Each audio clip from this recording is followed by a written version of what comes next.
நேற்றுலேருந்து இப்படியே தான் இருக்குது மூஞ்சி. இன்ஸ்டாகிராமில் எங்கே திறந்தாலும் வந்து இது சோஷியல் மீடியாவா இல்லை வந்து தளபதி மீடியாவான்னு தெரில, ஃபுல்லாக அவர் தான் இருக்கார். ஆல்ரெடி வெந்து போனதில் வேலை பார்த்துற மாதிரி. ஃபேர்வெல் தளபதிக்கு சினிமாவில் ஒரு ஃபேர்வெல்லாம் நினச்சி கூட பார்த்ததில்ல. பட் இட்ஸ் ஓகே, அவர் வந்து ஒரு பாதையை சூஸ் பண்ணி வரப்போ நான் கண்டிப்பாக அதுக்கு சப்போர்ட் பண்ணுவாங்க எல்லாருமே.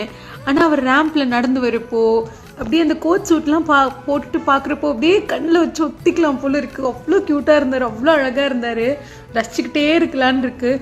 நேற்று வந்து அதுலேருந்து இன்ஸ்டாகிராம் அதே தான் ரெஃப்ரெஷ் பண்ணிகிட்டே அடுத்து என்ன போடுவாங்க, அடுத்து என்ன இருக்கும்னு.